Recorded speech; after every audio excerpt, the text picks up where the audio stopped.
नमस्कार साथियों, धाकड़ combo classes में आपका हार्दिक स्वागत है। दोस्तों, आज अपन एक महत्वपूर्ण सेशन की तरफ चलते हैं जिसमें हम इम्पोर्टेंट बुक्स की तरफ चलेंगे और जितनी भी एग्ज़ाम के लायक हमारी पुस्तकें होंगी हम उन सभी को इस वीडियो में कवर करेंगे।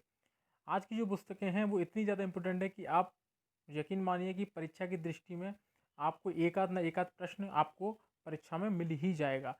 तो आप इन पुस्तकों को ज़रूर पढ़ के जाइएगा और अंत तक बनी रहिएगा। और यदि वीडियो पसंद आए तो लाइक शेयर एंड सब्सक्राइब करके ज़रूर बताना। ठीक है, तो चलो हम वीडियो की तरफ चलते हैं। चलो जी, देखिए अपनी पहली पुस्तक है यहाँ पर, our only home a climate appeal to the world. ये किसने लिखी है? ये हमारे साहब दिख रहे हैं, दलाई लामा साहब। ये हमारे तिब्बत के धर्मगुरु हैं बहुत बड़े। तो दलाई लामा साहब जो कि एक अच्छे प्रख्यात व्यक्ति हैं, प्रसिद्ध व्यक्ति हैं, तो उनके बारे में हमें पता ही रहता है। तो इन्होंने जो जलवायु परिवर्तन है उसके बारे में ये पुस्तक लिखी है और इसमें अपने विचार व्यक्त किए हैं कि उनके विचार इस क्लाइमेट के बारे में क्या हैं। ठीक है, परिवर्तन क्लाइमेट के बारे में। तो ये किसने लिखी है? दलाई लामा जी ने। ठीक है, तो ये याद रखना, आईएमपी पुस्तक है। दूसरी है कर्म योद्धा ग्रंथ। कर्म योद्धा ग्रंथ ये जो पुस्तक है इसका विमोचन किसने किया है? तो हमारे अमित शाह जी ने विमोचन किया है। किसके ऊपर लिखी गई है कर्म योद्धा ग्रंथ? तो ये लिखी गई है हमारे नरेंद्र मोदी साहब के ऊपर। ठीक है, हमारे प्राइम मिनिस्टर के ऊपर। अब यदि हमें इसको याद करना पड़े कर्म योद्धा ग्रंथ को, तो किस प्रकार से करेंगे कि हमारे मोदी जी जो कि 24 घंटे काम करते रहते हैं, ठीक है, तो इस तरीके से हम उनको कर्म से रिलेटेड कर सकते हैं। योद्धा, योद्धा उनको किसने बनाया? तो अमित शाह जी ने उन्हें योद्धा बनाया। तो इस प्रकार से हम ये जान सकते हैं कि योद्धा किसने बनाया? अमित शाह ने। ठीक है, और कर्म कौन कर रहा है? तो अपने मोदी साहब। ठीक है, तो कर्म योद्धा की पुस्तक किसने लिखी है? अमित शाह जी ने। किसके ऊपर लिखी है? तो अपने पीएम मोदी के साहब। ठीक है, अगली किताब देखो, क्रॉनिकल ऑफ चेंजेस चैंपियंस। ये किसने लिखी है? हमारी श्री स्मृति जुआन ईरानी जी ने। बहुत ही महत्वपूर्ण पुस्तक है, ये परीक्षा से रिलेटेड। ये पुस्तक आ चुकी है दिल्ली पुलिस के पेपर में, तो इसलिए इसको ध्यान से देखिएगा। Chronicle of changes chain champions. ठीक है, तो स्मृति जुआन ईरानी जी ने इस पुस्तक का विमोचन किया है। इसको याद कैसे करेंगे कि चैंपियन, बच्चा चैंपियन कब बनेगा? जब उसकी माँ उसको क्या देगी? बॉर्नवीटा देगी। और बॉर्नवीटा से बच्चा चैंपियन बन जाएगा। बॉर्नवीटा से होता क्या है? जो दिमाग की स्मृति है वो तेज होती है। तो तो दिमाग की सोचने समझने की जो स्मृति होती है वो अच्छी होती है, इसलिए माँ उसको क्या पढ़ाएंगी? बॉर्नवीटा पिलाएंगी। तो स्मृति जुबान ईरानी यहाँ से अपन रिलेट कर सकते हैं। ठीक है, तो इसको ध्यान रखिएगा।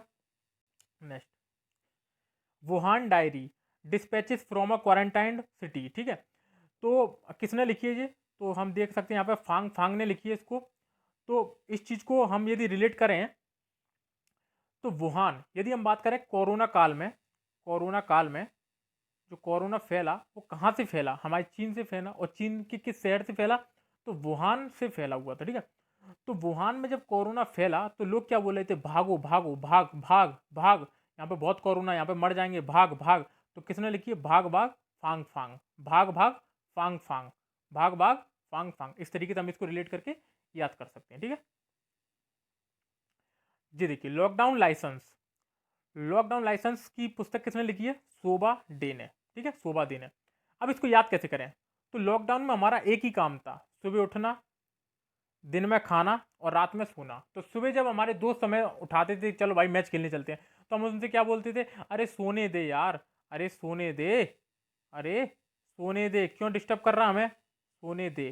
तो सोने दे से हम रिलेट कर सकते हैं शोभा दे, शोभा दे। ठीक है, याद रखिएगा इसको। अगली पुस्तक है ओवर ड्राफ्ट। ओवर ड्राफ्ट ये किसने लिखी है? उर्जित पटेल। उर्जित पटेल जो कि आरबीआई के गवर्नर भी रह चुके हैं, आरबीआई के गवर्नर भी रह चुके हैं। कौन से नंबर के? 24 नंबर के। अभी प्रेजेंट में कौन है? तो शक्तिकांत दास जी हैं। प्रेजेंट में शक्तिकांत दास जी हैं 25वें नंबर के। इस चीज़ को आप याद रखना। ठीक है, तो ये इनकी एक आईएमपी पुस्तक है, इसके बारे में आप इसको याद रखना। ठीक है, ओवर ड्राफ्ट, उर्जित पटेल द्वारा। अगली पुस्तक है स्वच्छ भारत क्रांति। स्वच्छ भारत क्रांति किसने लिखी है? श्री गजेंद्र सिंह शेखावत और स्मृति जुबान ईरानी जी ने। ठीक है, इस पुस्तक का विमोचन किया है स्वच्छ भारत क्रांति की। ठीक है, अब स्वच्छ भारत क्रांति को हमें इससे रिलेट करना है। तो सफाई कब होगी? जब हमें जल मिलेगा। जल मतलब जल कैसे मिलेगा? हमें गज से। गज मतलब बादल टाइप में, ठीक है। तो गजेंद्र सिंह शेखावत ने क्या किया? स्वच्छ भारत क्रांति का विमोचन किया, उस संग में स्मृति जुबान ईरानी जी ने। तो इस चीज को हमें याद रखना है। देखिए, raw a history of Indians covert operations, ये किसने लिखी है? यतीश यादव जी ने। मोस्ट आईएमपी पुस्तक है ये। फिलहाल एनटीपीसी के जो एग्जाम आने वाले हैं उनकी दृष्टि से ये मोस्ट आईएमपी पुस्तक है, ठीक है। तो यतीश यादव जी ने raw a history of Indians covert operation, raw की जो ऑपरेशन है उनके बारे में इस पुस्तक में बताया, ठीक है, यतीश यादव जी ने। तो आईएमपी पुस्तक के ध्यान रखिएगा। Amazing Ayodhya, describing the splendid ancient city of Lord Rama, ठीक है। राम की जो जन्मभूमि है अयोध्या, उसके बारे में जो बताया गया है इस पुस्तक में, किसने लिखा है? नीना राय जी ने, ठीक है। तो हम यदि हम मानते हैं कि अयोध्या, हम जानते हैं कि अयोध्या के बारे में कितना ज़्यादा अयोध्या विवादित रही थी, ठीक है। फाइनली सुप्रीम कोर्ट का आदेश आ गया, तो अब हमें पता पड़ चुका है कि किसके उस पक्ष में फैसला गया है। तो जब पक्ष में फैसला नहीं आया था तो अयोध्या पे हर कोई अपनी नई नई राय देता था। क्या देता था? राय देता था कि नहीं यार यहाँ पर राम मंदिर बनना चाहिए, कोई बोलता था नहीं यहाँ पर बाबरी मस्जिद बननी चाहिए। तो हर व्यक्ति अपनी अलग अलग राय देता था। तो अपनी राय देता था, इससे क्या बन जाएगा? अपना नीना राय। इससे हमारा क्या बन जाएगा? नीना राय। तो इसको हम रिलेट कर सकते हैं राय से, ठीक है, ध्यान रखिएगा। Chetan Bhagat, half girlfriend. अब चेतन भगत तो हर कोई जानता है, इनको खतरनाक आदमी है। तो हाफ गर्लफ्रेंड इन्होंने पुस्तक लिखी है चेतन भगत ने। इसके ऊपर इन्होंने इसके ऊपर बॉलीवुड वालों ने क्या कर दिया? मूवी भी बना दी। चेतन भगत की तो ऐसी काफ़ी कहानियां हैं, काफ़ी पुस्तकें हैं जिनके ऊपर बॉलीवुड में मूवियाँ बन गई हैं और काफ़ी है जो बनने वाली हैं, ठीक है। तो इसको याद रखिएगा। कुछ और पुस्तकें भी हैं, ध्यान रखना इनके बारे में। Chetan Bhagat, one Indian girl. तो वन इंडियन गर्ल ये भी अच्छी पुस्तक है, चेतन भगत के बारे में ही है। चेतन भगत ने ही लिखी है, सॉरी, ठीक है। तो ध्यान रखिएगा। रिवॉल्यूशन 2020 ये अभी हाल ही में लेटेस्ट अक्टूबर में निकली है, तो इसको अपन को ध्यान से देखना है। इस पर भी जल्दी पिक्चर बन जाएगी, देख सकते हो रिवॉल्यूशन किस तरीके से हो रहा है, ठीक है। यहाँ पे हाथों को अपन देख सकते हैं। तो उसके ऊपर उन्होंने, चेतन भगत ने किताब भी लिख दी, ठीक है। इस पर भी मूवी बन जाएगी कुछ टाइम बाद। ये एक और अच्छी पुस्तक है इनकी, प्रख्यात व्यक्ति हैं तो इसलिए इनकी पुस्तक पेपर में पूछ ली जाती है। The girl in room 105, the girl in room 105 किसने लिखी? चेतन भगत जी ने, ठीक है। चलते हैं एक और, ये अभी हाल ही में, इसको तो भूलना ही नहीं है अपन को, इसको तो याद करके ही रखना है। One arranged murder, Chetan Bhagat जी द्वारा इस पुस्तक का विमोचन किया गया है। बहुत ही आईएमपी पुस्तक है, one arranged murder, Chetan Bhagat ji के द्वारा। ये देखिए, who painted my lust red, ठीक है। तो ये पुस्तक का विमोचन किसने किया है? श्री अय्यर जी ने, श्री अय्यर जी ने। तो अय्यर जी ने इस पुस्तक का विमोचन किया है, इसको हमें ध्यान रखना है। अच्छी पुस्तक है, पेपर में आ सकती है, एनटीपीसी वगैरह जो लोक लेखपाल वगैरह, उन पेपरों में इन पुस्तकों को पूछा जा सकता है। ये देखिए, क्रिकेट द्रोना, क्रिकेट द्रोना किसने इसका विमोचन किया है? जतिन परांजपे जी ने, जतिन परांजपे। तो इस चीज़ को हमें याद रखना है कि क्रिकेट द्रोना किसने लिखी है? जतिन परांजपे जी ने। ये देखिए, माई लाइफ इन डिज़ाइन, ये किसने लिखी है? तो गौरी खान जी, ठीक है। इनको तो हर कोई जानता है। तो गौरी खान ने माई लाइफ इन डिज़ाइन पुस्तक का विमोचन किया है, ठीक है। और एक और पुस्तक है यहाँ पर, my life my mission, my life my mission. तो ये किसकी पुस्तक है? तो ये पुस्तक है बाबा रामदेव जी की, बाबा रामदेव जी की, ठीक है। तो इसको भी हमें याद रखना है, ठीक है, आईएमपी पुस्तक है। अरुंधति रॉय, ठीक है। इनकी पुस्तक कौन सी है? आज़ादी, फ्रीडम, फैसिज्म, फिक्शन, ठीक है। अच्छी पुस्तक है, आज़ादी के बारे में इन्होंने ये पुस्तक लिखी है, ठीक है। अपने विचार व्यक्त किए अरुंधति राय जी ने। और ये इनके बारे में तो हमें पता ही है कि इनके बारे में कई पुस्तकों को पेपर में पूछ लिया जाता है, ठीक है। तो याद रखिएगा, लेटेस्ट पुस्तक है ये भी। ये देखिए, voices of dissent, voices of dissent किसकी पुस्तक है जी? रोमिला थापड़ जी की, ठीक है। रोमिला थापड़ जी की ये पुस्तक है, इसको ध्यान रखना, आईएमपी पुस्तक है, वॉइसेस ऑफ डिसेंट, रोमिला थापड़। ये देखिए, बापू द अनफॉरगेटेबल, जिन्हें कभी नहीं भुलाया जा सकता, ये हमारे मनीष सिसोदिया जी ने इस पुस्तक का विमोचन किया है। जो कि दिल्ली के उप मुख्यमंत्री हैं, ठीक है, शिक्षा मंत्री भी हैं। तो इस चीज़ को हमें याद रखना है। इन्होंने बापू के बारे में पूरा विख्यात बताया कि बापू को कभी भुलाया नहीं जा सकता, उनके जो कार्य हैं। यहाँ पर चलते हैं आगे। ये देखिए, mister prime minister we shrank the dragon.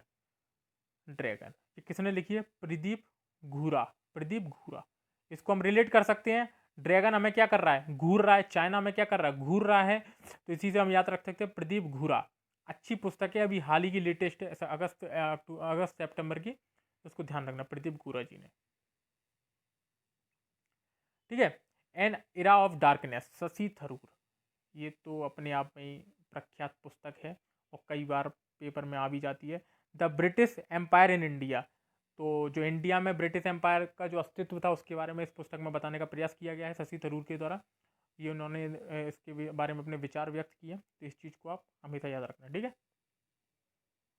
और भी पुस्तक देख लिए इनकी, वाई आई एम हिंदू। ये भी IMP पुस्तक है, हाल ही में छाई है बड़ी अच्छी से। तो वाई आई एम हिंदू ये भी शशि थरूर जी की है। और इनकी अभी हाल ही में लेटेस्ट बुक निकली है, the paradoxical prime minister.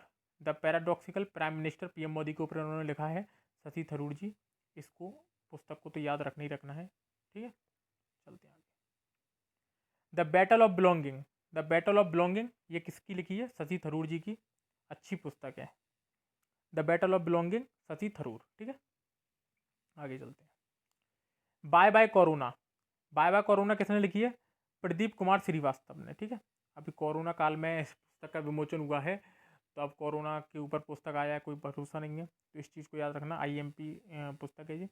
Pradeep Kumar Srivastava ji ने इस पुस्तक का विमोचन किया है, ठीक है। बताओ, अनुपम खेर जी आ गए अपने। तो इनकी एक मस्त पुस्तक है, योर बेस्ट डेज टुडे, ठीक है। तो योर बेस्ट डेज टुडे किसकी पुस्तक है? अनुपम खेर।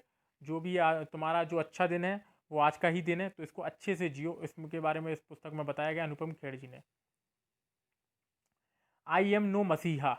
हमें पता है कि कोरोना काल में सोनू सूद जी ने किस तरीके से आगे बढ़कर गरीबों की मदद की है, या फिर कितना उन्होंने काम किया है देश के लिए। तो उनकी इस प्रसिद्धि को कभी देश भुला नहीं सकता। तो लोग उन्हें क्या मसीहा कहने लगे हैं, तो इसी ऊपर उन्होंने, सोनू सूद ने कहा है कि हम कोई मसीहा नहीं है, मैं कोई मसीहा नहीं हूँ। तो आई एम नो मसीहा, ये पुस्तक का विमोचन किया किसने? सोनू सूद ने। किसके साथ मिलके? मीना के अय्यर। अब देखो, सोनू सूद तो इसमें थे ही थे, लेकिन मीना के अय्यर का नाम आ जाएगा, मीना के अय्यर का, ठीक है। मीना के अय्यर जी का नाम आ जाएगा, तो इसको हमें ध्यान रखना है, ठीक है। कभी कभी ये पूछ ले कि आई एम नो मसीहा किसने लिखी है? मीना अय्यर जी ने भी लिखी है। तो ये भी पेपर में आ सकता है, ठीक है। ये देखिए, 14 years with Abdul Kalam, untold stories, किसने लिखी है ये? शिवांतनु पिल्लई जी ने। शिवांतनु पिल्लई जी ने। जो 40 वर्षों का जो साथ है अब्दुल कलाम जी के साथ, इसमें किसने अपने विचार व्यक्त किए हैं? शिवांतनु पिल्लई जी ने इसका विमोचन किया है, ठीक है। इनकी एक पुस्तक और है अब्दुल कलाम जी की, भी याद रख लेना, wings of fire. Wings of fire, जो कि परीक्षा में पूछ ली जाती है। ये अपनी अच्छी पुस्तक है। Indian icon, a cult called royal Enfield, ठीक है। तो ये किसने पुस्तक का विमोचन किया? अमृत राज जी ने। अमृत राज जी ने। तो इस प्रकार से हमारी ये महत्वपूर्ण पुस्तकें हैं, इनको हमें याद रखना है। और परीक्षा में इन्हीं में से कोई ना कोई एक पुस्तक आपको पूछ ली जाएगी। तो इस प्रकार से आपको इन पुस्तकों को अच्छे से याद रखना है।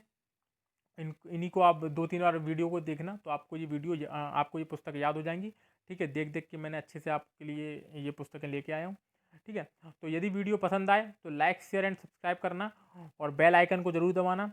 और यदि आपको कोई कमेंट हो तो कमेंट करके ज़रूर बताना, ठीक है। चैनल को सब्सक्राइब जरूर कर लेना। फिर मिलते हैं किसी नेक्स्ट वीडियो के साथ, तब तक के लिए धन्यवाद।